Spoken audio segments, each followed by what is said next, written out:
Cool. And he has a lot of very, very viewpoints, thoughts, energies that resonate with me. So I like to recommend it. So has he been on George Norrie and the rest of those kind of programs that are in that realm? George. N-O-O-R-I, I think, Norrie. He does a lot of that and Channeling. no, a lot of programming on extraterrestrial, what is out there, what is available, what do we not know, what do we know that the government hasn't been giving us. We're our most, the Soviet Union actually is very amazing with extraterrestrials. They don't hide it like we do, which is interesting. Some of this clothes. Yeah, open up our minds to new viewpoints, yeah.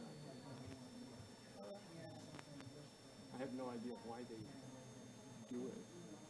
Whether it's part of the Russian government. Oh, why Why Russia would allow more discussion of extraterrestrials and other entities, etc. Unless it has something to do with we don't believe in God, and so believe in all of the rest of the stuff that we want to also. I don't know. But the Russians can't control anything. They can certainly control what people say. And that happens. Oh yeah, it happens, but I don't know. I wouldn't understand that as controlling, because how do you control love, the flow of water? You can direct it, but it gets through. Yeah, it's I've been to Russia a couple of times, and the people that are there just know that they've got to keep their mouth shut. They got what? Keep their mouth shut or they'll never listen. Or you're put in jail. Yeah, or else they just don't. You don't find them. Kind of like us these days. Yeah. Fucking alligators. It's like, for me, the universe said, okay, there was the Holocaust, and you said you didn't like that. So let's do a little time pass and see if you really understood what that was about. And they're saying, okay, now we're going to play that again, only new characters, but same story. And we're saying, well, I don't understand why he's not in jail. I mean, criminals go to jail and he's been found to be a criminal. Why isn't he? And that, and that female is out now. She's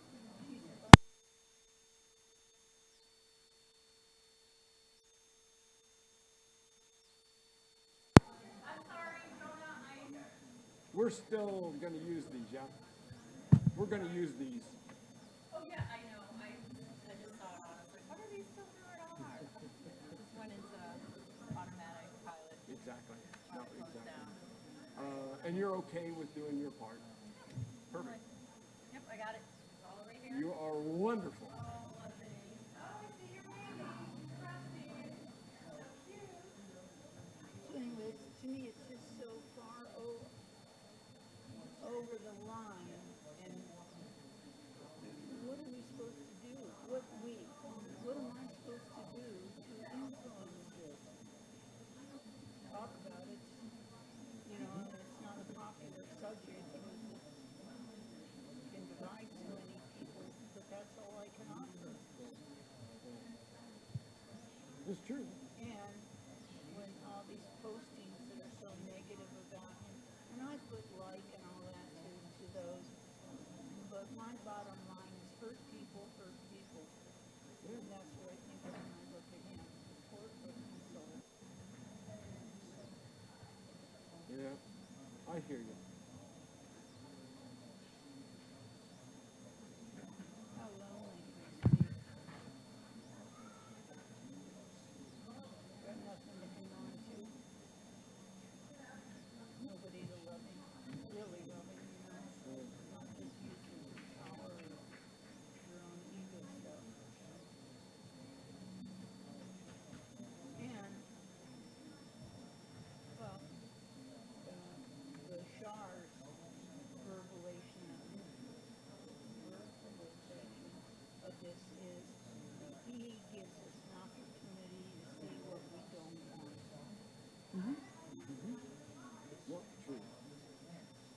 gives us nice mirrors. What? Gives us nice mirrors also. Oh, mirrors, yeah. Yeah, well, that's what the other side of the coin, and, yeah, the flip side of our, Yes, sir. Did you want to try to test it just to make sure? Testing. Testing. Testing. All right. Thank you. These are perfect. And are you headed out? Because if so, we'll turn this off. Yeah, I'm going to be heading out. All right. Thank you. Sounds great. Thank you. Yeah, he's taking Daniel's place, and he's been the last 4 weeks.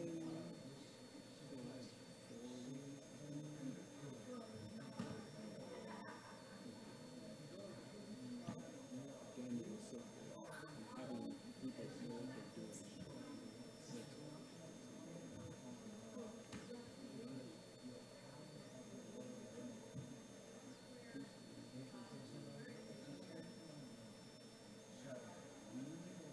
having people know what they're doing makes a lot of sense. So Daniel's the sound person. He's back there back in Jewish, and he is now no longer with. Yes, ma'am. Excuse me, I'm so sorry to rudely interrupt. I wanted to show you, is this enough?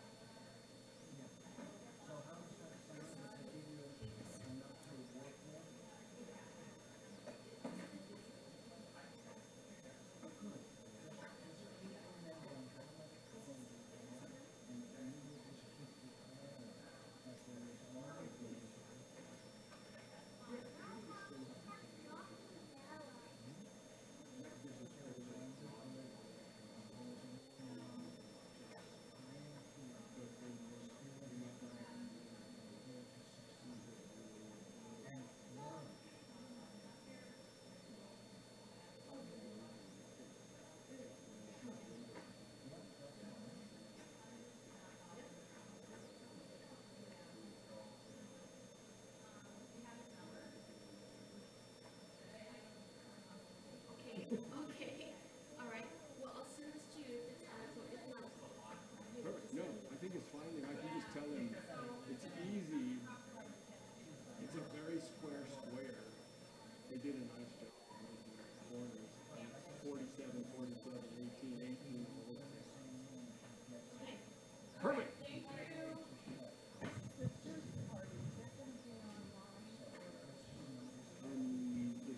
The committee itself,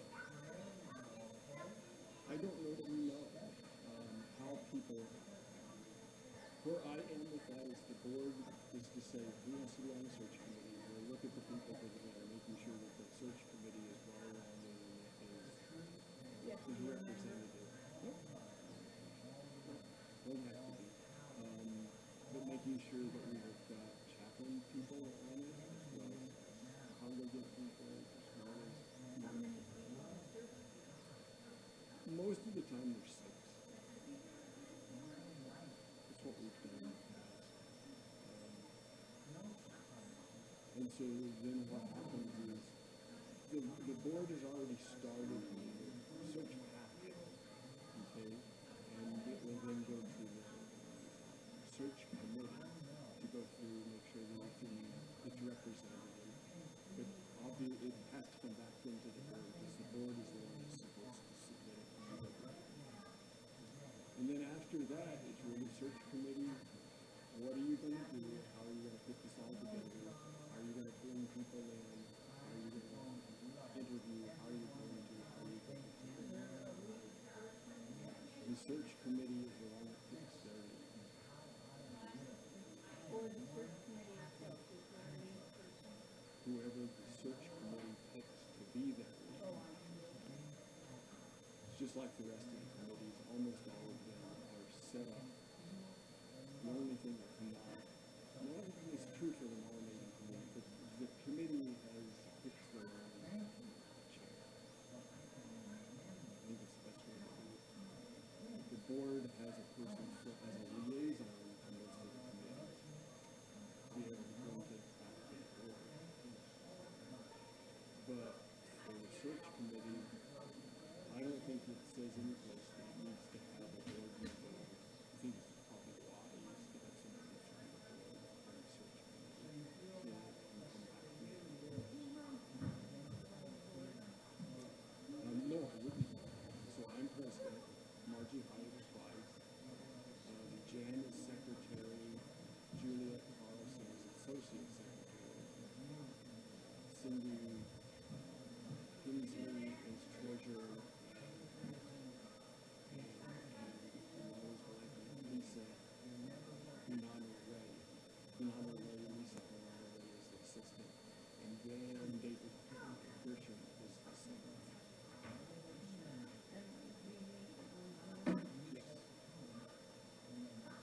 It is almost always, there's occasionally it's not, but it's almost always the Thursday before the last Sunday.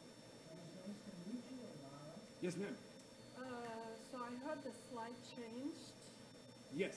I would like to go through them. Are we already live? Do you know? No. Oh, Sean is there. And you let She me, has already done that. yes. Anyway, I wanna click through it and Perfect. let me know if, Do you want me to come back there? oh, definitely. Okay, absolutely. All right, excuse me.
the chance to give you a hug yet.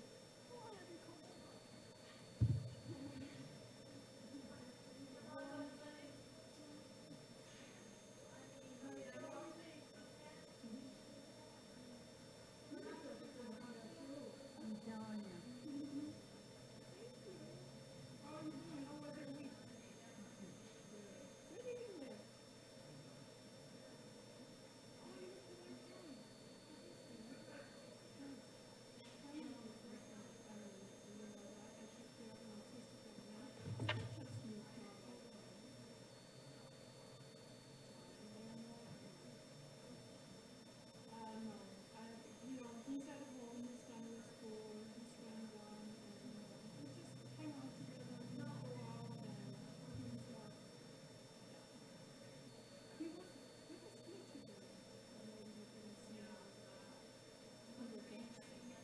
You have a boyfriend? Is that what we're talking about? No, I'm talking about Andre, autistic young man.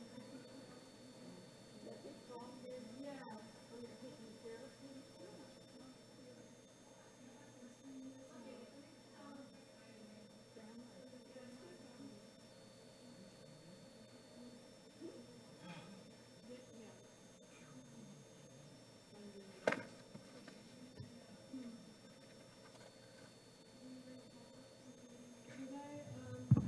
In the courtyard, it's time for Yeah, sure. go down there. Yeah, thank you. And would you do me a favor?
Sneak in here. Connie, excuse me. We'll sit right next to you. Okay?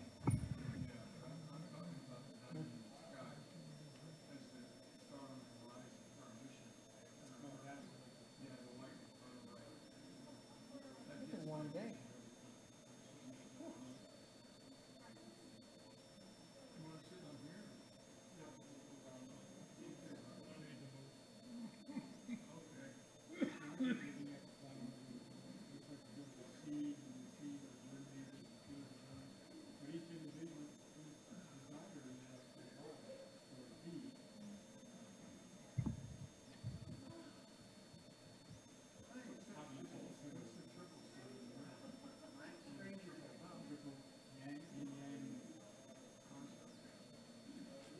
The warm one. It is. You know, I have about 50 people who've asked me what the process is. Where are they?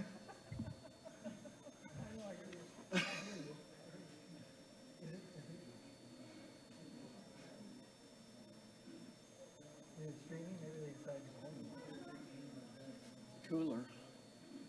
It is being streamed. Oh, okay. There's our Reverend Margie. There's Reverend Margie. Hi, welcome. Thank you. You want this one instead of the headset? Yeah, Hello, dear. I handed out the headset.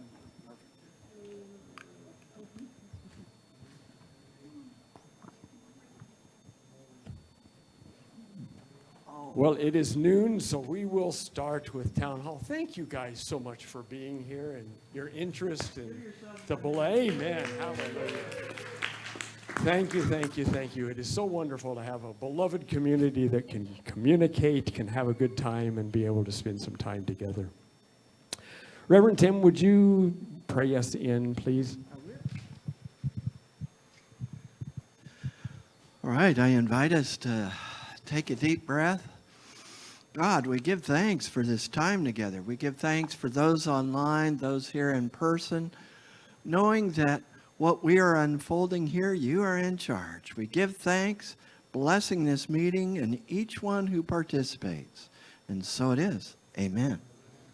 Amen. So it is. Tina, if we could have the first slide, please. So what I wanted to do is give you a little bit of some updates and some information to begin with, and then we will have a lot of time to be able to answer questions, whatever it is that you guys have got questions about. So I wanted to go through how are we doing as a church? What are we going to be doing with regards to speakers in the church for the next however many months it takes? Where are we with the senior minister update? What's happening with the Evolutionary Council and Conscious Conversations? Where are we at currently financially? Are we doing okay, or are we in the black or in the red? And then questions and answers for everybody. Does that sound like a good framework for us to do as a first initial agenda? Perfect. We'll see how long it takes. It will depend to some degree on somebody that is the first speaker that... So, all right. So, Reverend Tim, if you will, would you please come up and give us an update? All right. Thank you. Thank you again for all of you being here. I'm going to move this. I don't like things between me and you. So, are we okay as a church? Yeah, we are. We are okay in that this is way different than when I was here the first time. Some of you were here when I was here the first time. How many of you were here when I came the first time? Yeah, it was different because there was a lot of conflict at that time. There were challenges to work through. There was a power struggle. There was all kinds of things going on. Lots of thinking based on there's someone and something against us. You know, on all sides. It was kind of a mess. It's very, very different. And welcome all of you online. Thank you for joining us.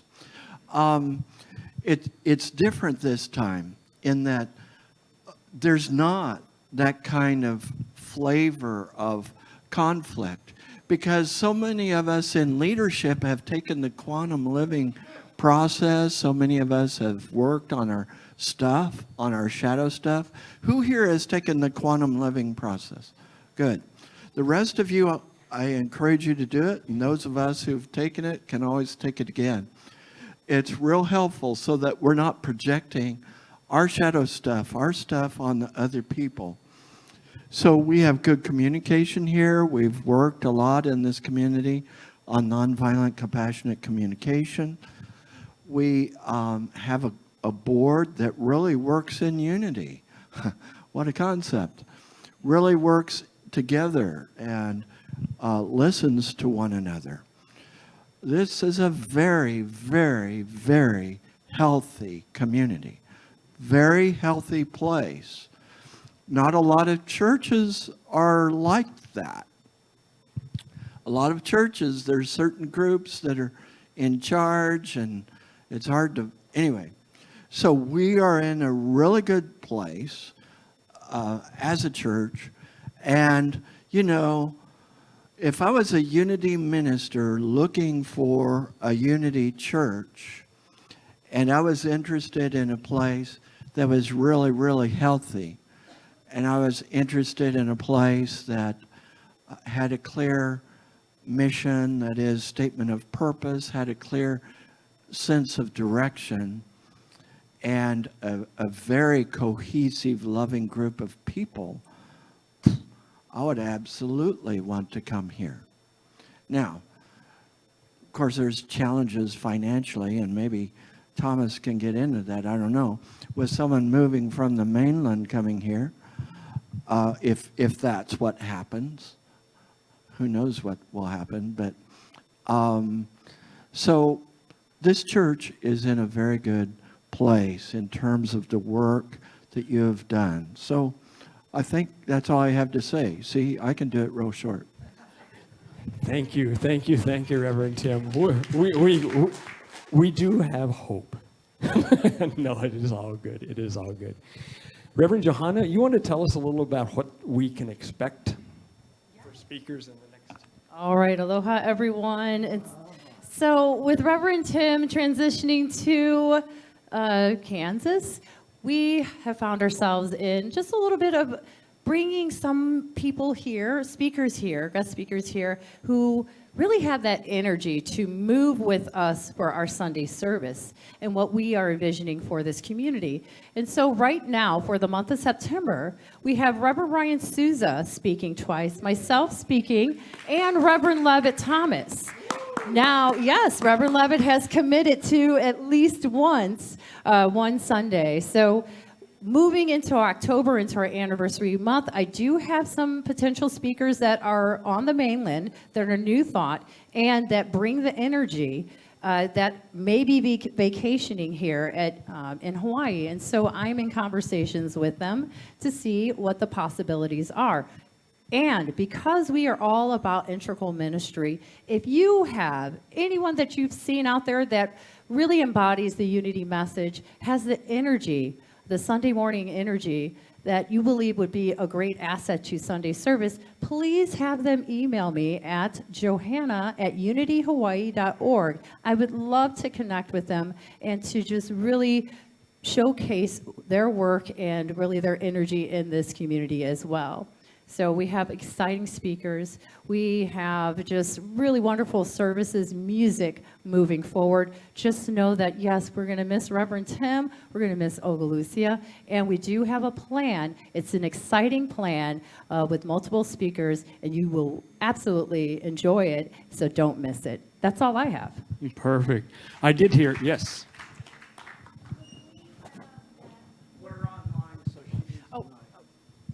Thank you. Could we have the online notice rather than coming in Sunday morning, which is when I hear who's going to be speaking? Could we get that on a Saturday or Friday so we can know who that speaker is going to be? Yeah, I'll talk to, we do have somebody who is helping out volunteering with our website and then also with our newsletter. So I will make sure that we get that information to you earlier or sooner rather than later moving forward, so you will know who's speaking. And of course, as you continue to embody the integral ministry, we show up because this is our community as well, so thank you. I did hear a question over here with regards to, what about Reverend Ryan? I heard a question, I think, from over there is... Yeah. Oh, okay, so yay, Reverend Ryan. Woo! It's going to be me, then it's going to be Reverend Ryan again, and then it's going to be Reverend Levitt. And then in October, I'm lining up hopefully 2 out-of-town speakers who are already here on vacation, who are New Thought ministers and speakers. And I will not mention their names until I get in a confirmation. So, and then we have Reverend Ryan twice in October as well. Okay? Thank you. Any other questions? Margie right now is taking a break, and so when she's ready, she'll let me know, and I will put her on the schedule. So, any other questions? Super. Thank you very Super. much. Thank you. We'll try, if we can, what we may do is try to wait for the questions kind of till the end, because some of the questions may get answered as we are going through some of them, okay? So we want it to be open. We want to make sure it's as transparent as possible. It makes it feel like everybody has got a chance to ask whatever it is, but it might make it a little bit easier if we kind of do it toward the end. The next thing that we've got, Reverend Jerry Denton. Jerry, would you give us an update on where we are with the minister search packet? So if you can go to the first slide, please. Okay, so I'm going to tell you about our ministerial search process. People have said, well, how do we do this? So and how long it's going to take and what all is involved. And I'm going to give you the 8-minute version today, okay? And I'll tell you when, but don't change, but not yet. I want to expound upon something that Reverend Tim spoke to as far as how we're doing as a church. I have been on a ministerial transition team, if you will, since the mid-90s when John Strickland was here. I have been involved in virtually every ministerial transition, either as a board member or 4 times on the search committee. I really suggest being on a search committee if you can. It's an exciting thing to do. Something happens when a minister leaves. We get sad. We have a connection with that minister, and we have almost a little bit of a codependent relationship. You know, we're not going to be okay when they're gone. That's a fear that comes up. And the truth is, I have seen this happen again and again and again. What happens is, and people, they lose confidence and they don't come as often, they don't give as much. They lose a sense of identity with the church.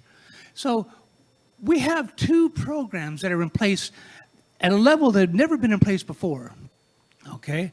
First of all, I want to talk about, just real briefly, about our endowment foundation. We have an endowment foundation which will ensure that we have a financial backing to support us ongoing, minister after minister after minister. Nothing personal, Tim, but you're just one in a line, okay? And there's truth in that. There really is. I have loved so many ministers here.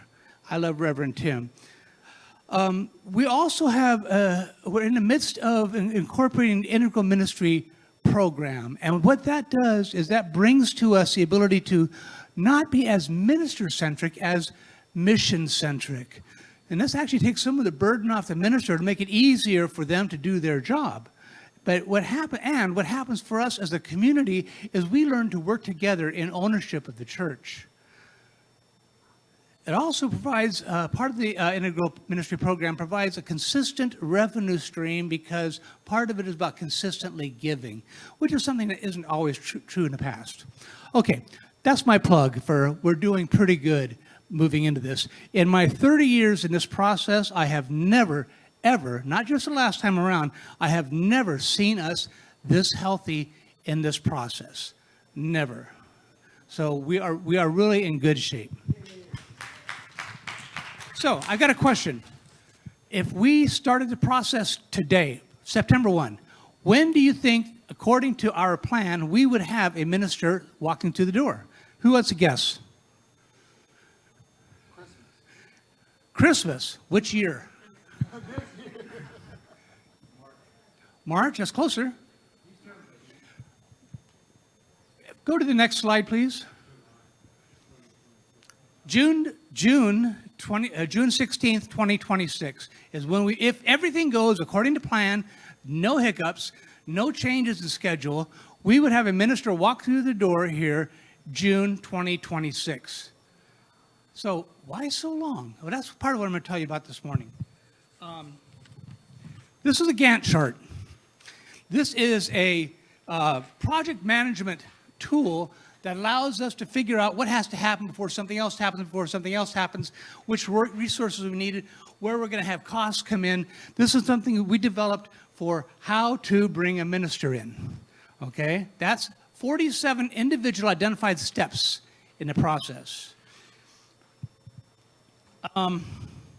If something changes, we can change the map and know how things are going to happen. It allows us to plan ahead, allows us to prepare the membership so they know what's going on. Because for a long time, it's going to feel like nothing's happening. I'm going to tell you about the stuff that is happening. Go to the next slide, please. The first 2.5 months, first thing we have to do is we have to develop information for Unity Worldwide Ministries.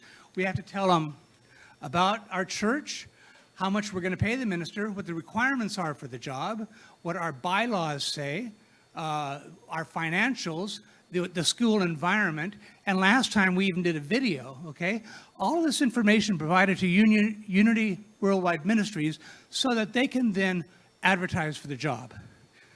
So that's how we'll find our minister. Now, we're part of the South Pacific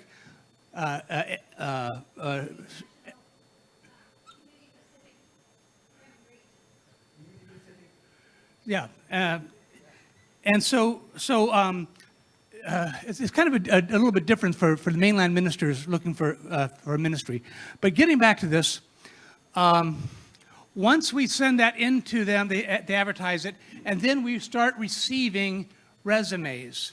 Now, during this time that we're receiving resumes, the search committee starts really working. They figure out how they're going to do this process, how they're going to query information from the membership, from the congregation, what the board wants them to look for, et cetera. So there's a lot of preparation work that's going to happen in this first 3 months that you're not going to hear about. There's a lot of things going on in the background. Next slide, please. So the next 3 months, we will have identified, we figure 6 candidates, and then the membership committee will interview each of those candidates remotely, find out what they're like, how we like them or not. They'll take notes, and they may score them. I don't know, it's going to be up to the committee how they want to rate that. Then they're going to send that information to the board and make, with their recommendations, and then the board's going to figure out which ones they like. Next slide, please. So the following 3 months, we actually have our candidates come out here for a live visit with us. Typically, it's a 5-day visit. They come out and they'll tour the campus, they'll tour the island, they'll get to a feeling for whether they like it here or not. They'll meet with the staff, which is very important. They'll meet with the ministry team. They'll do a class for the membership. They'll do a Sunday service, maybe a workshop, whatever the board and the, actually it's the board who makes the final decision. The board and a committee feel like they want them to do, that's the functions that they'll do for the week that they're here. And we typically bring out 3. So there's a 3-week period, and then it's decision time. The board has the ultimate responsibility to hire our new minister. They'll take input, they want input, but it falls on them. And they will be privy to some information that the membership may not. And there will be people who like someone and the board likes someone else. It's life. Those kind of decisions happen. But you can see we've done pretty well in the past, okay? We've come up with some really exceptional ministers. So then, what happens in the last 3 months is a decision is made, and they have the opportunity then of negotiating a contract and then coming out and beginning work with us. So that's what takes 9.5 months, okay? Here is the first time you'll start to hear about what's going on, because not until we know who we're bringing out here can we share any information. I'm going to talk about that in just a minute too. Next slide, please. So there are some things that are really important in this process. Transparency is really important. I can't speak for our board, but I can speak for the people on our board. We have exceptional people on our board, and together they're a dynamic team. They really are. And I have never known a board to work as well as our recent boards have. They do great work together. It's going to be important for them to be as transparent with you as they can. However, there's some things they won't be able to share. And that's because there's also a confidentiality issue. Let's say, for example, we hear that Reverend Denton, for lack of a better name, Reverend Denton from El Cajon is going to come out and he's going to be one of the people who does an interview for us, okay? As soon as we announce that, what happens? Everyone goes online. They check this church where he's at. They check him out. What happens when that happens is, with algorithms and artificial intelligence and the marketing mechanics of the internet, you have just set up a link between that person, that person's ministry, you, and this ministry. Now, it could be that that minister, in his discernment process, has not yet told his board or his membership he's considering a change. So what happens is you inadvertently and without malice accidentally build a link that says, this guy's going to be moving to Hawaii. That's the perception that's taken in, okay? So it's going to be really important for all of us here, to pay attention to the guidance given to us by our board. All right, because they'll tell us what we should and shouldn't do as far as becoming informed. We want everyone informed, and we want to honor the relationships that these ministers have with their existing environments. So there's a tightrope that has to be walked. And I hope that we will all remember at that time the importance of those relationships that we are not party to right off the bat. There are some costs that come up. It costs something. It costs money to bring these candidates out here for that week they're going to spend with us. It costs money to move someone over here, and we found out the hard way that costs have changed a lot since COVID, and it's much more expensive than we knew at one time. So we might want to consider doing some fundraising, especially for this process. We know when the costs are going to come up because we have the Gantt chart that tells us approximately when it's going to happen. But it's going to be important for us to know how we can minimize the impact on our monthly budget. So in the meantime, I want to reiterate what Reverend Tim said. We are in really good shape. We have got an exceptional board. We have got an exceptional ministry team.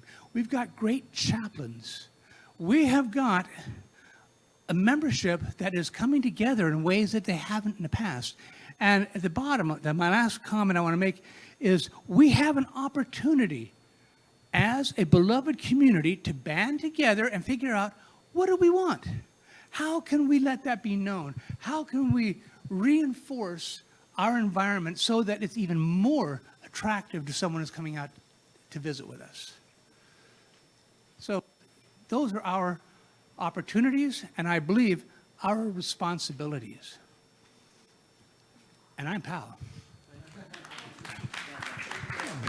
Jerry, thank you so very, very much.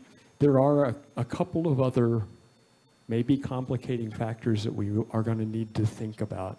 Number one, you probably already know that UWM Unity headquarters is in the process of a merge.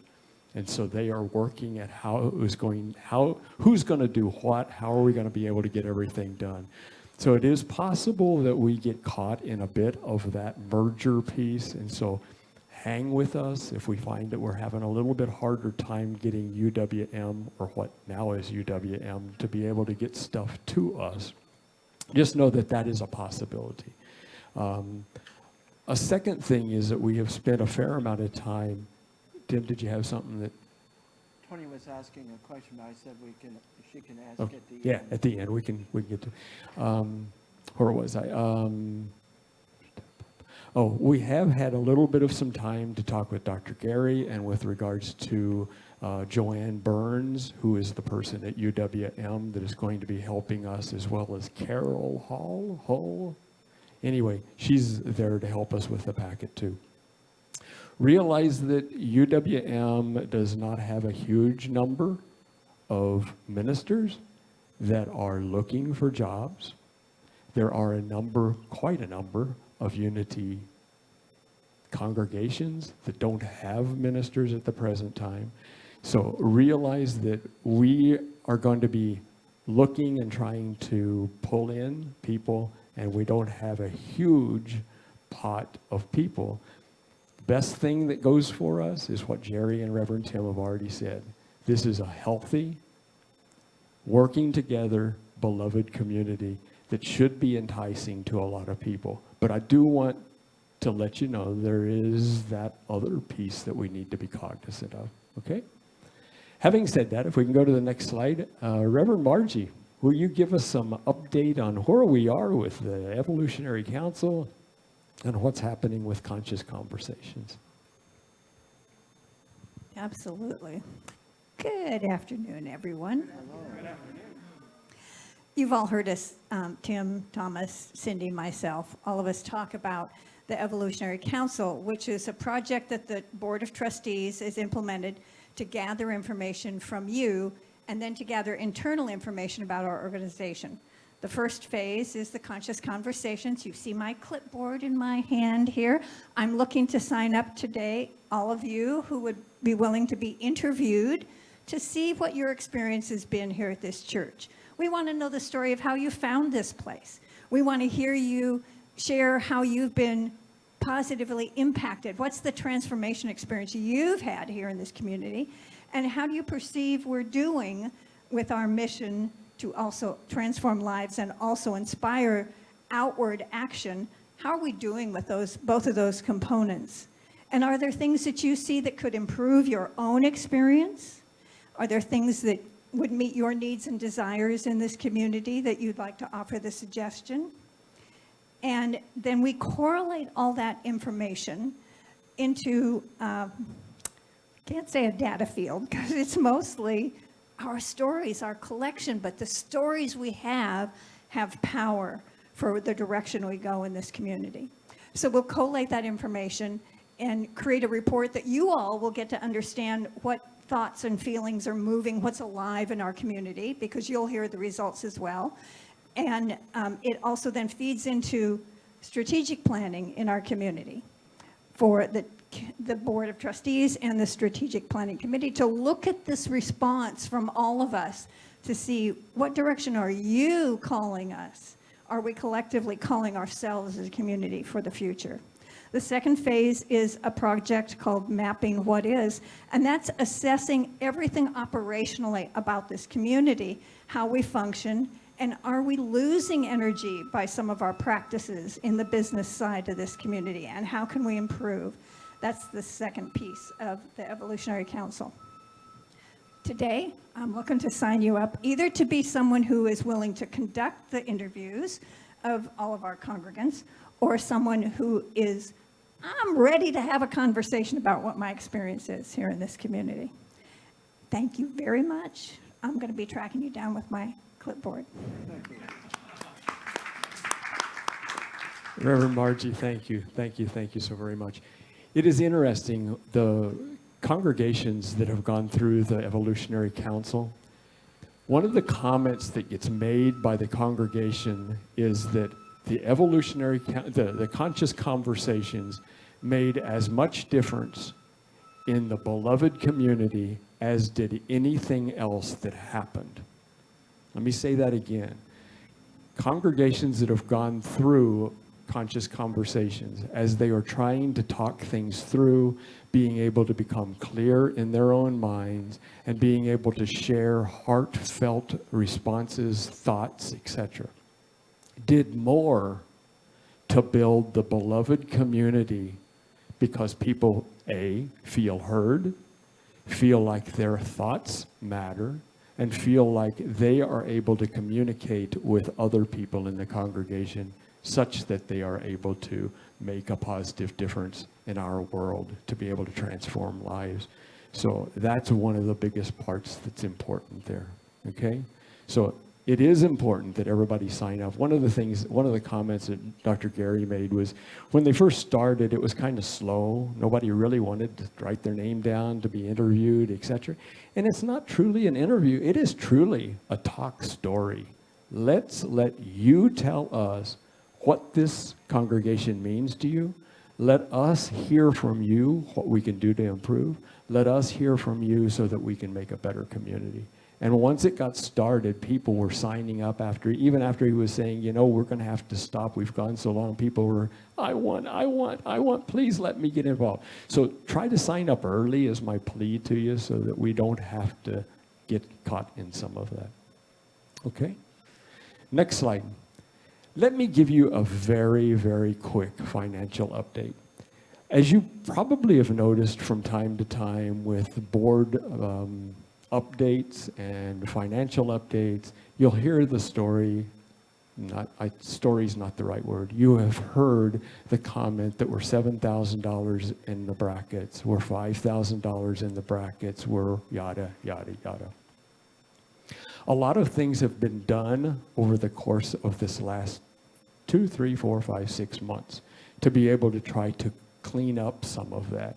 I think what's important for you to realize, can you see the numbers that are up here on the screen? Well, let me just kind of tell you what some of the, oops, next slide, please. It would help if I said next slide, wouldn't it? Now can you see some numbers that are up on the screen? My apology. So I think it's important for us to realize that more than half of our budget comes in from the preschool, the Endowment Foundation, and the Wellness Center. That is huge. There are not very many communities, churches, congregations that have got more than half of their budget paid for. Okay? We are blessed. We are blessed beyond measure. We really are. And I am so grateful for the ones that are involved with this. The preschool we went to, they were giving us $10,000 a month, and we went to the preschool and said, that's going to have to go up to $12,500 a month. And it's going to have to go to $15,000 a month before long. Let's get together. Let's work this out. Let's look at projected costs, what it's going to cost you, what it's going to cost your students, your families, etc. How can we make this work? Sergio has been amazing. Their attorney has been amazing. They are working extremely hard at getting us projections as to what's going to happen and how we're going to be able to do this. But what it means with regards to there, in collaboration with the fact that now the Endowment Foundation has got $2.4 million in it. That Endowment Foundation, what we do is we've got 12 rolling quarters that we average to be able to find out what does that number look like, and then we pay 4% to the church. I will let you know there's 1% of that goes back to the Endowment Foundation because there was a bequest that was given to the church that didn't find its way into the Endowment Foundation, and so the church is paying off that bequest, okay? But within the next 2 years, that bequest is going to get paid off, and so that whole $80,000 is going to stay as possibilities for the church, okay? When you add those things again together, you've got more than half of our budget paid for. What we're also trying to do, and thank you, Reverend Johan is not in here, is find ways to be able to save money. We are looking at what can we do with water, what can we do for electricity, what can we do for internet. Internet has been decreased by almost 10,000 a year by being able to look at other possibilities. And quite honestly, we've got better service, better speed than what we did in the past. So mahalo and kudos to everybody that's been involved with all of that. This year, as you probably are well aware, is the 88th anniversary of this church. And what we are wanting to do is to look at what are the facility issues that we have got and be able to use this year's fundraising to be able to fix things. We know that we do have termites in some of the buildings. That needs to be taken care of. We do know that there are deferred maintenance items that have been present for quite a while. So we're going to bring some of those monies in to be able to do what needs to be done to polish up God's house, this facilities. There are, the fact that we have got a couple of rooms down here, the old Deja Vu, the garden room, the whatever, and the toddler area of the church, that are prime real estate for some businesses that would like to be able to be here on campus and be able to allocate monies to the church so that we can add more to this first part of the pot. I can only tell you, you as a congregation, those of you that are online, etc., have been amazing at being able to sign up, put money in so that we can depend on the amount of money that's coming in. Mahalo, mahalo, mahalo. Kudos to every single person that donates because we have made a big difference. And the last that I looked at the overall, we're probably going to end up, if we continue where we are, at the end of the year balancing our budget. Okay? We really thought we were going to be maybe 40, 50, 60,000 in the hole. But I think we're going to maybe make it, if we are able to continue where we are with taking care of business. Please don't quote me on that, because I will just tell you, I think that that's where we're going to be. Or at least we are hopeful that that's where we're going to be. Okay. I think that's all I'm going to say with that whole period, because I think I would like for us to get on to the next part. So if you can go to the next slide. I want to open this up to let all of you ask questions. Did any of this not make sense? Did any of this get cloudy? Were we crisp enough? Were we transparent enough? Is there something that you want to ask any of us as either the speakers or each other in the beloved community that you would like to know? Tony has a question first. Okay, Tony. No, Tony asked 20 minutes ago.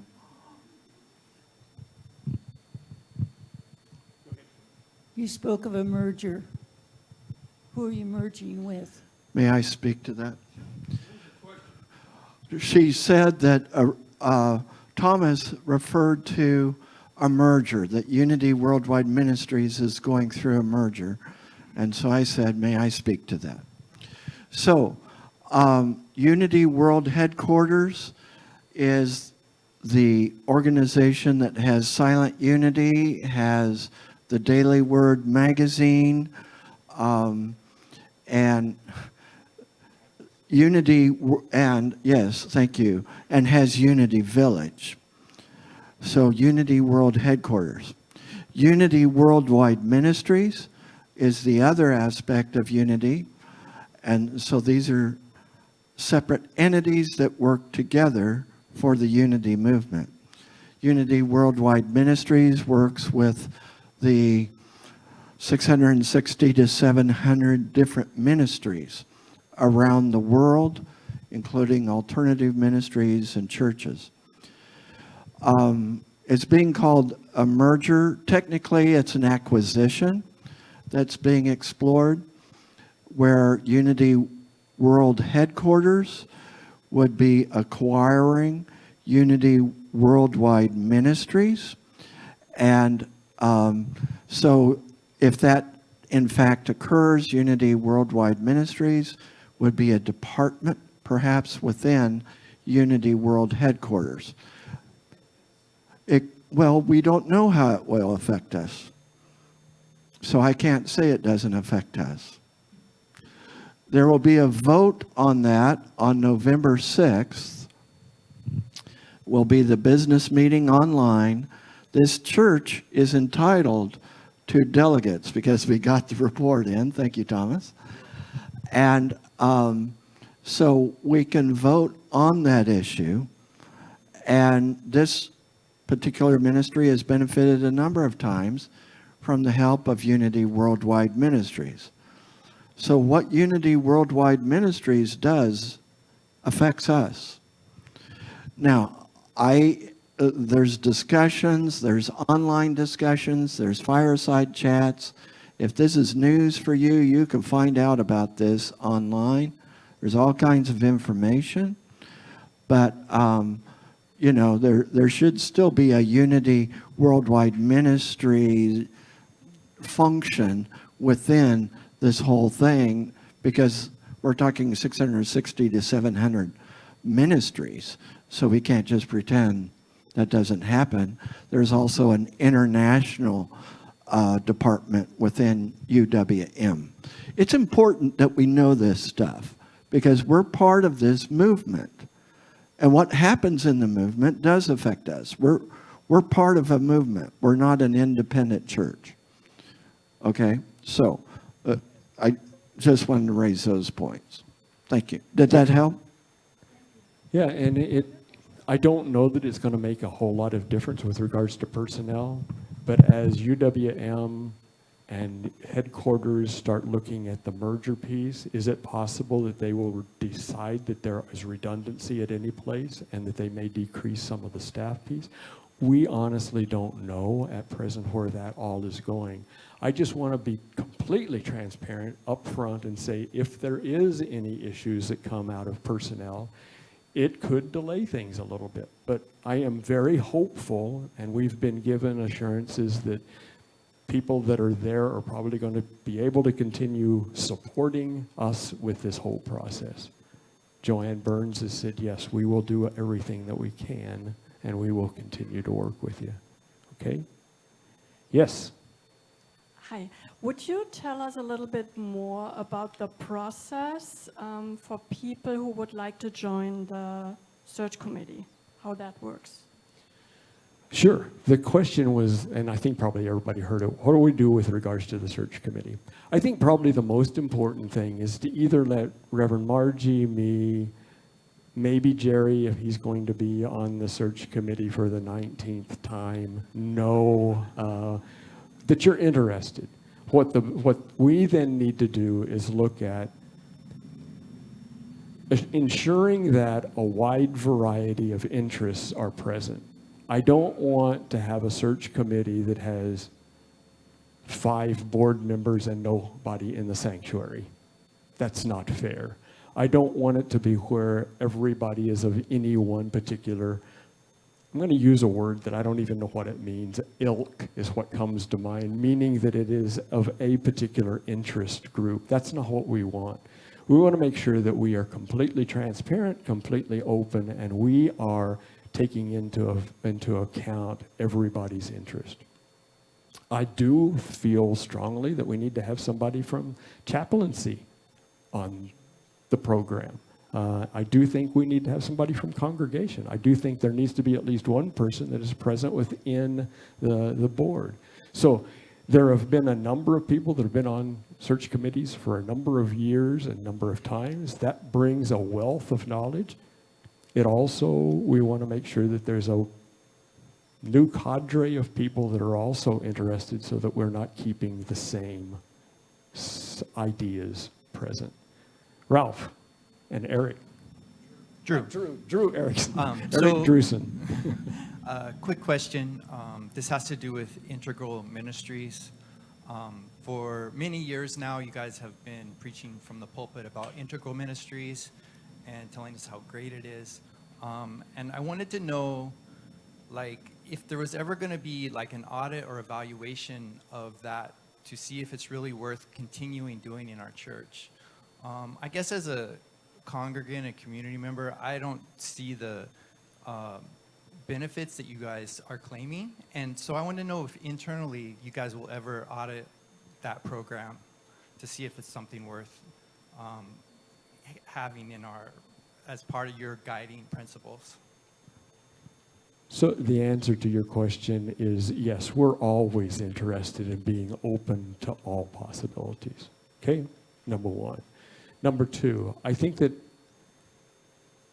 you may say that you don't really see that anything has happened that is positive out of the whole integral ministry process.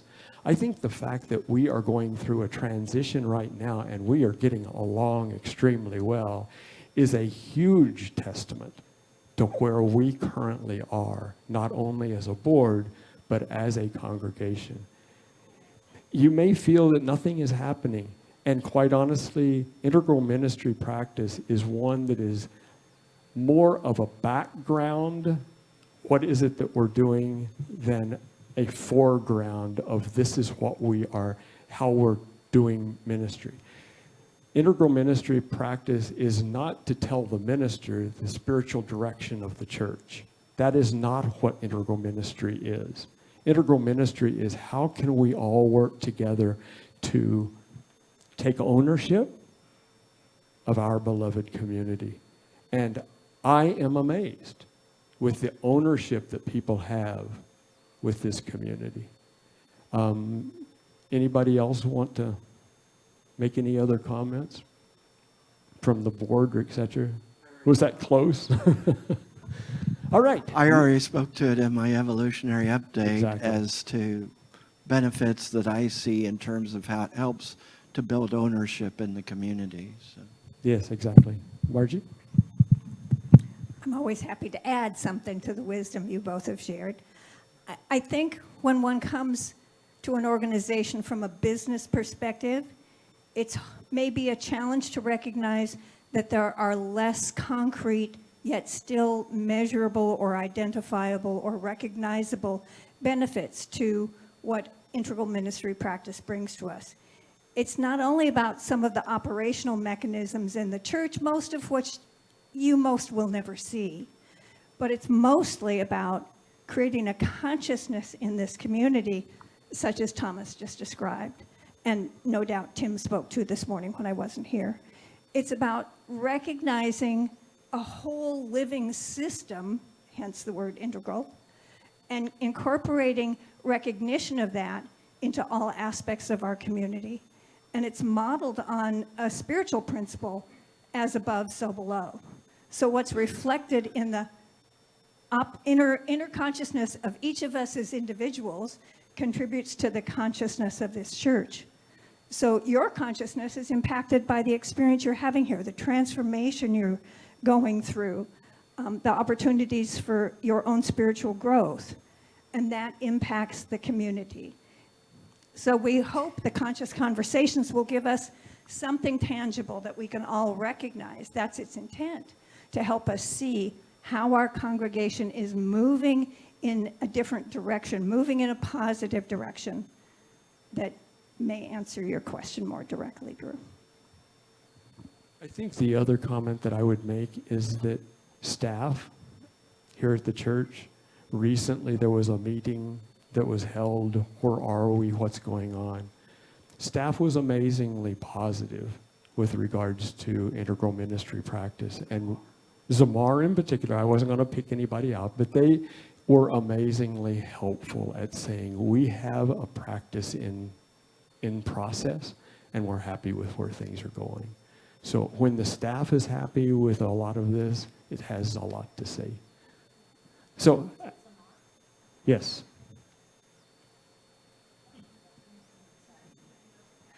Oh, Zamar, if you don't know, is the group, the amazing talent that is present every Sunday, in case you didn't.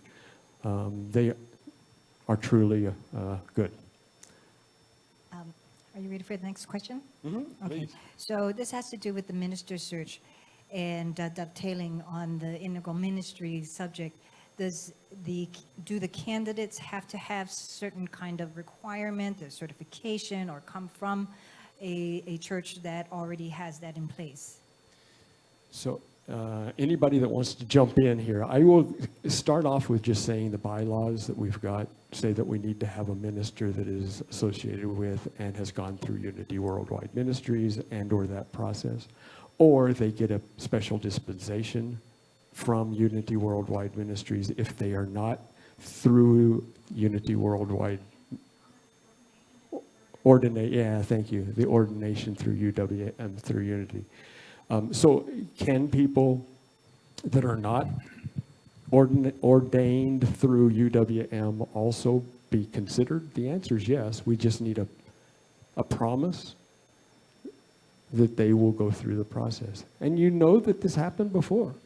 Reverend Jack Bomar said, yes, I will come and I will be your minister, and yes, I will go through Unity ordination to be able to be with you with what it is that you're needing, because our bylaws specify that piece. Thomas, I'm sorry to interrupt you, but my question was about... Yes, not I wanted to unity. address Yeah. your question. It was If I specifically may. about integral ministries. Yes, I want to my address your apologies. I thought you question. were- okay. So, regarding whether they have to have a certification or come from a place where they've already been in practice of the integral ministry, they don't have to. But what Unity Worldwide Ministries has done is they have a list of those ministers who have gone through the integral ministry process. Unity Worldwide Ministries knows that's the direction we as a board and as a community have chosen to go. So they look first at those ministers who could be candidates that have that background, but it's open to anybody who is a minister, in that if they are open to the process and open to learning more about the integral ministry process. So it isn't like, and like Thomas said, they don't even have to be a unity minister. There's something called special dispensation. But in terms of the integral ministry process, what would be asked of them if they're unfamiliar with it is openness and willing to learn about it, perhaps take classes in it, so that they could be in alignment with the direction of this church. Exactly. Thank you, Reverend Tim. And Allison, my apology for not understanding the totality of your question. I heard what I heard, but it wasn't what you were asking. Ralph, who was next? Sean? And then Jerome, is that right? Or Ship? I don't know which one you pointed to. Jerome? Okay. Jerome, right? Yeah. Okay. So Sean and then Jerome. Would you acknowledge, I have 3 questions and they can be answered very succinctly with a yes or no question. Would you acknowledge that nobody works closer with the senior minister than the staff? I would certainly hope that to be the case. Yes, I think that that is very true. Would you acknowledge that it was a major omission in the last ministerial search to not exclude the staff in the selection of the senior minister? I would tell you that I have beat myself to a pulp for not making sure that the staff was ultimately, intimately, and directly involved in that whole process. Thank you for that. And the two of us have beat ourselves up. You just don't know how many times Jerry and I said, how in the faith could we have made that mistake? What was your third question, Sean? My third question is, can you acknowledge or promise or commit that the staff will be involved at the appropriate time with this ministerial search? I will do everything that I can do as president of the board to make sure that that happens. There is probably a need to make sure, no, I'll take that back. I was going to say that we need to make sure that the congregation is involved and that they have some say in it. But when it comes to the selection of the ministerial search committee, it really is a board look. We try to make sure that we're taking in and we're transparent. But to answer the question, yes, I will make sure. And did you just say you would be on the selection committee? No. I'm an employee. I cannot be on the search committee as an employee, I believe. Search committee because of being an employee. Well, then how can staff be on the search committee? Oh. I think it might be perceived as a conflict of interest. Okay, so you want to make sure that we are consulting with staff rather than having Right, not necessarily a staff member. That makes on it the much, committee. much easier. May I And if you will, Sean, get the cattle prod out and remind me if I ever screw up with that. Let me speak to Happily. it real quickly. It was immensely helpful when the staff did have an opportunity to interview me. And so I want to say from the other side of this, that is very helpful for the ministerial candidate to have that opportunity, because the staff are the group that on a day-to-day basis are the ones that the senior minister is working with. And the staff is the best indicator of the environment to which a minister is coming in. Absolutely, absolutely. Jerome, I think you were next and then, okay, perfect. Hi, I'm Jerome. I have 2 questions. One goes back to Jerry's list of almost 50 tasks that have to be performed, and what Sean's concerns are. Is there going to be a periodic reporting back to the congregation of the end of each one of those tasks, what the accomplishment is? And the second question is almost the same kind of thing. is there a price tag put on the selection for the 9 months of what it's going to cost to do a search? And is that going to be paid for from the foundation?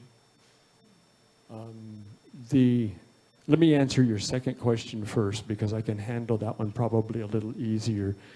The church is given the 4% minus 1% to pay off the debt of the 12-month rolling average, and it goes into the reserve account. The church can take money out of the reserve account to do with it as they want. So can they use money that is given to the church in the reserve account from the endowment foundation to fund this? Yes, you can do it however you want to.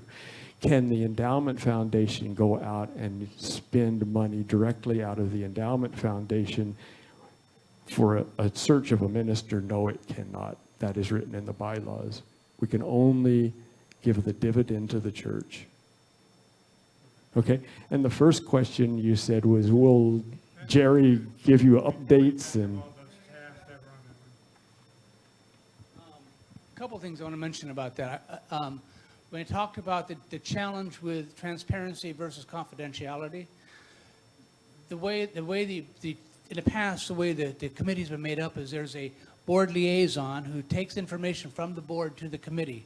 That's not the same person who's the head of the committee, because we want someone who's the head of the committee to be operating that committee as a committee, but they have to take input from the board. I would believe the intent will be for that liaison to consistently going back and forth so that the board can then provide a report on what's going on, an update as it goes. They'll have the ability to know what information can be shared and what information should not be shared. Because, as we said, the big thing is when we have this dozen people who applied, we don't want to put that information out for these dozen people who have applied when we're only going to end up having 3 of them here for interviews. All right, so a whole lot of information goes back and forth. All right, so my experience is the board is generally very good about working with the liaison to get the information so they can put the information out on a regular basis. And that's why I wanted to let you know today, there's going to seem like there's periods of time when nothing's happening. There's stuff going on. It's kind of like a duck. You ever seen a duck going across a lake? They look nice and graceful, but underneath you got those little feet going. Okay, that's kind of what's going on. Can we get a commitment on dates for reporting? I can't do that. I'm not going to be on the committee. I'll be there as an advisor. One thing I want to say real quick, and I'll give it up. For those online, the question was asked, can we have a commitment as to dates? Online viewers couldn't hear the question, and you were saying? And I'm saying I can't commit to dates. The board, I'm certain, I know Thomas. Thomas wants people to be aware. That's something I know about him as a person. And I know our other board members, they're really big on integrity, and they want to make sure that everything is above board. So I believe that you will get consistent input. You know, it also keeps people excited. It keeps them fresh and alive and part of what's going on. And I'll give up the mic right now. I want to say one thing about the committee.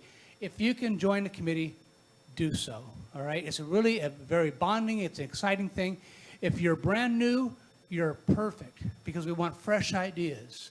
If you've been around for a long time, okay, you've got the history. But you know what? I am so jaded by the history I have here, I don't believe I would be a benefit anymore, except to help maybe with process. We need fresh ideas, young people who can help relate to who's going to help bring young people in. All right? So if you're new, you're right on for it. Jerome, let me just add one more thing with regards to there. You have, with Integral Ministry Practice, 3 Sundays a month that we are to do a transition story, an evolutionary update, and a congressional or a community update, and a board update. You're going to have probably more information coming with regards to where are we in this process more routinely during those evolutionary updates than you have ever had in the past. Okay, so hold me to that, because I certainly want you to. And we can tell you there are things that are happening right now that we can't talk about, but we will do everything that we can. I am completely in transparency. Yeah, not understanding the politics or the business. not understanding the politics or the business of the church, or frankly wanting to, because it sounds complicated. I'm just curious, I'm a newbie in this church. I'm just dumbfounded that we can't find somebody locally who can fill that void.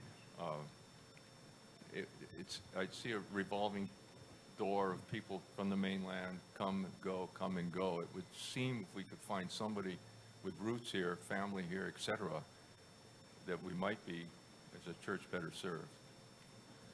Thank you very much for your comment, and we certainly will keep our eyes open for any of that possibility, because it would be good for us financially from a variety of reasons. No, we need a mic. There's people online. A follow-up question then, is there any adjunct to your efforts there? Hold the mic.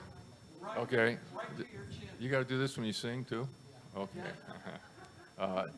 So consequently, what about a subgroup of folks looking locally here? I hear this all on the mainland, all on the mainland, all on the mainland. How do you reach out to the local community of folks that might really want to be part of this and also follow through on the educational portion that you talked about? The comment that was made, is there some way that we're able to let the message get out amongst ministers and or personnel and or talents that are present on island? That is already happening. We are working on that at present. This is not something that we are keeping under, and we are investigating and looking at that already. So believe me, when it comes to the financial well-being of this church and being able to make sure that we don't spend any more than we have to be able to get somebody that is very talented, that would be a plus. But we will not sacrifice the talents of a good minister for the money, but we certainly will keep it very close to heart as we're looking. David? Yes, I'm David Grisham. I'm a member of the board, and we have two different processes that are extremely important for the future of our church that are occurring simultaneously. One is the Conscious Conversations and the Evolutionary Council, and of course the second is the search for a new minister. Now those two processes, it seems to me, need to communicate with one another, and there should be, but I haven't heard of any provision for one informing the other in process. And so I was wondering if some thought can be given to that. Thank you. I appreciate that very much. And yes, one of the things that's going to be extremely important with the Conscious Conversations is what is being asked by the congregation. What is the reason that they're coming? What is their desire for this church? That's going to be extremely important with being able to look at who is it that we are going to want to be able to do what this congregation wants out of a new minister. Okay, so yes, we are actively involved with that. And one of the new parts with I'm going to say UWM application process for the new minister, they ask us to prioritize what do you want out of a minister? What do you deem you need out of a new minister? And what would you like to see the new minister have as the spiritual direction of your church? It's the first time I've ever seen it, and we have to prioritize those probably 9, 10 bullet points under it as to what is it that we're wanting. It seems to me that you're going to need the input from the Conscious Conversations before you can be effective in communicating that to UWM. Yeah. And so there is a cart and horse problem here. I got you in it. Thank you very much for bringing up the urgency of us getting involved with our Conscious Conversations and making this happen. So sign up immediately. Margie, got your clipboard? Perfect. Yes. I want to be respectful that everybody has had a chance because I've already asked, but I wanted to switch gears to another subject if nobody else has any other questions. Or was there something online? I heard somebody say that. I haven't seen, Margie, are we following online comments? Or do we have anybody that, Reverend Johanna, anybody following online to see if there's any comments coming in, questions coming in? Perfect, okay. Go ahead with your question. Okay, so it's a multiple part. Real quick, I'm a little disappointed that we don't get to see a financial update because we haven't had a town hall in a few months. So I don't know if it's posted outside or online, but I would love to get an update on that. It's all of my questions right now have to do with the finances. In regards to moving forward with the board and the new minister, I would love to see us have a reserve budget, because at this point we don't. I know you guys have something you call the reserve account, but it's not a reserve budget, which is for future maintenance projects. Drew and I are in that industry, so we kind of are familiar with that. And the other thing is having a maintenance schedule as well.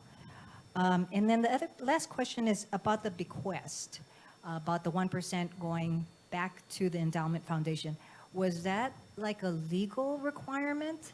It was, that it had to go back to, okay, because it's the same pot in essence, that it's not the same pot as far as accounts are concerned. One is Endowment Foundation, one is the church, but it's all unity, so. Actually, the Endowment Foundation is a 501(c). No, I understand that, but I'm just saying that it is towards Unity Church of Hawaii. We can talk about that afterwards, because it's not true. What you said is not truly a factual statement. But let us see if we can address the other ones. If I can now, I've lost track of where it was that you were asking. Maintenance schedule and a reserve budget. Okay. Because right now we're looking at the minister search and immediate maintenance projects like, tenting for termites. We have to do fundraising, which kind of tells me that we don't have that money saved, because we have to raise money for it. Yeah, we're going to raise money to be able to But look then at. what I'm saying is that we obviously don't have a reserve budget. We have a reserve account, and you know that, and the money that comes from the Endowment Foundation goes into that account, and the church uses it to pay bills.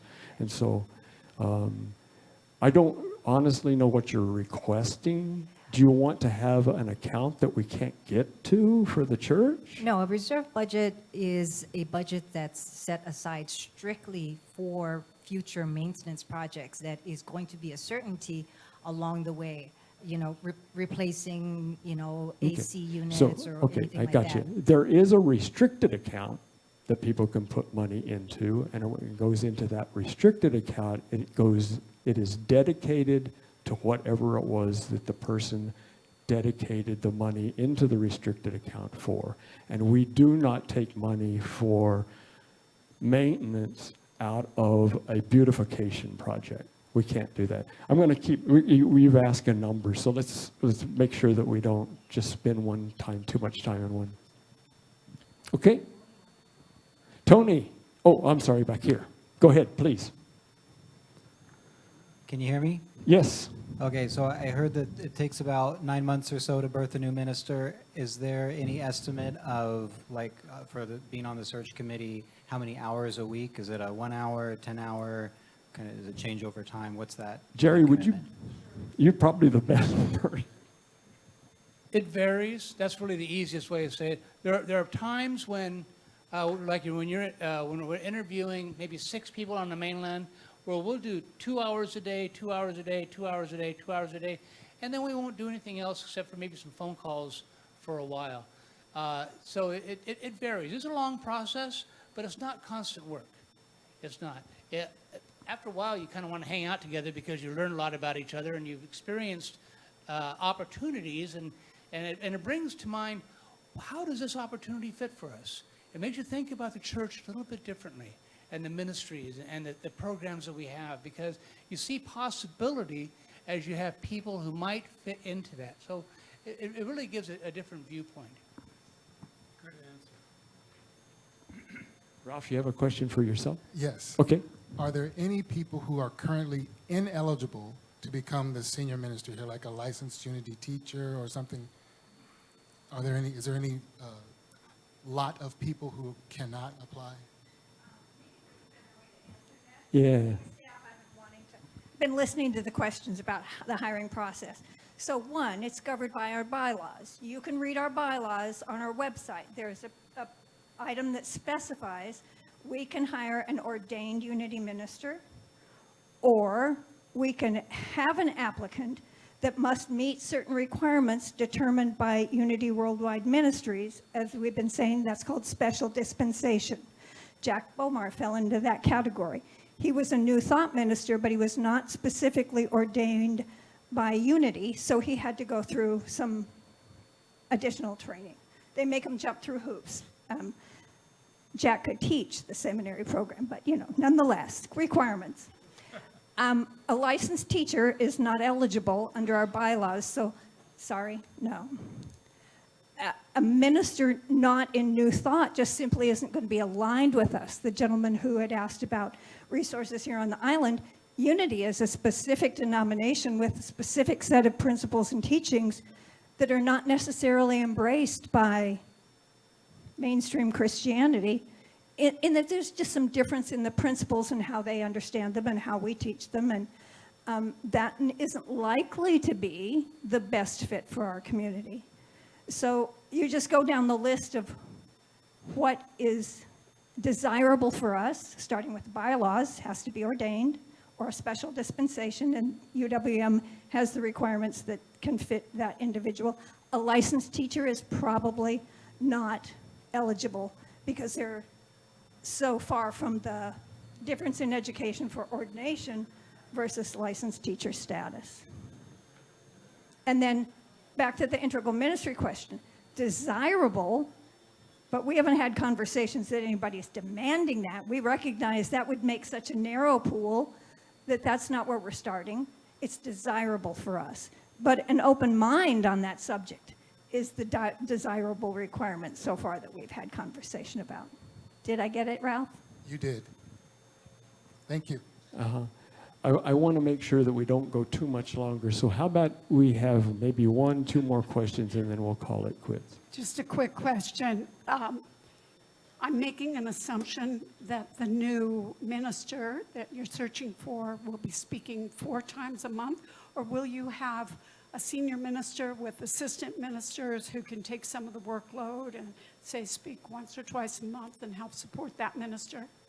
Well, if we look at what has happened in the past, and Reverend Tim can probably address this as much as anybody, he is the main speaker for the sanctuary, for the congregation.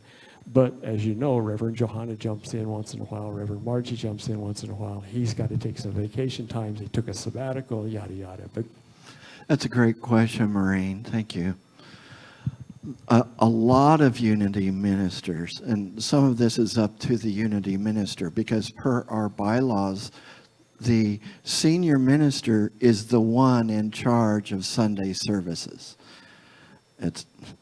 They are the final word on what happens in the Sunday service. So a lot of Unity ministers do like to have one Sunday off a month or one Sunday off every 2 months. A lot of them do. I love to speak, so the other thing, yeah, not so fast. I'm not gone yet. And another thing is financial. That when someone speaks, typically, unless they refuse or whatever, typically, then we are paying extra for special speakers. So we're already paying the salary for the senior minister, and then we're paying over and above that for special speakers. So that was also part of my consideration. There's a lot of things I did for cost containment that I haven't talked about. I've never turned in anything for travel reimbursement here. I haven't turned in other kinds of things, and I wanted to speak every Sunday to try to save us money. Now I don't know if you knew all that, but I've done what I can to also contain costs. So I like the idea of it, and that will be up to that senior minister and what they've negotiated with the church board, because they would negotiate in signing a contract. And if they, for example, said, the only way I'm going to come is if I have one Sunday off a month, and there are a number of Unity ministers like that, then that'll be up to them to negotiate that. Does that help? Depends on the contract and the minister. Thank you. Superb. Yeah, that was, and his sabbatical piece was written into the contract. That's why he took the 5 weeks off, because we had agreed with that when he first came. Is there any last burning question that somebody has? Hearing none. If we will, let's. Oh, did you have? I don't have a question, I have an observation. I've been to these meetings through the years that I've been here over the last 20-something, and this is one of the best meetings I've been in. You're organized, we can see where you're going with it. Let's keep that up. Jerry, is it against the law? Is it against confidentiality to have that 45-step process printed out so we can track it? People Yeah. online can't hear you. That's a question for the board. I think that having the outline is good for people. Having the specific dates might be a challenge. Yeah. But I believe if people understand the number, the complexity and the precedents that have to happen to fulfill this process, I think it's very important information. I do too. I learned something today that I didn't know anything about, and I'm dumbfounded there's 45 steps. But you're using a total quality tool that I live with every day of the week. Excellent use. Thank you. Thank you, Chip. If we will, if we can rise, we're going to close us out by holding hands, and we will weave. I thought we should thank Grandma Kelly for.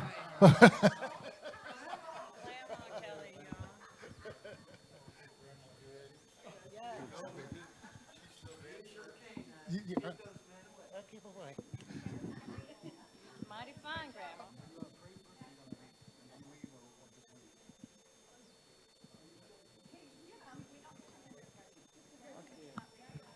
Okay, let's get everyone in the circle, hand to hand, heart to heart. If you're online, we are joining with you as well. Oh, and Thomas and I are going to be in the green room back here. Come on, Reverend Marge. We got them. All right. I just invite you to just take a look around this beautiful circle at everyone that said yes to today's town hall meeting and those online. It's an amoeba shaped. Yeah, it is what it is. It is a 6. And those online as well, we're joining with you in consciousness. And we just take this time just giving great thanks that we have done the work, that this is no longer yesterday, that we are right here, right now, just always just holding the best for this community, each and every one of us, as we move forward together, blessing Reverend Tim and his journey, blessing this community for all the exciting times ahead, and then, of course, blessing yourselves for being that integral part of this ministry. Together, we are making a difference in this world. So let us just say thank you, God, for this time together, for these beautiful souls, for this community of unity, and of course, for our bright and radiant future. And so it is, it can be no other way. Amen, amen. And now, let us sing. Weave, weave, weave us together. Weave us together in unity and love. Weave, weave, weave us together. Weave us together in unity and love. And so it is.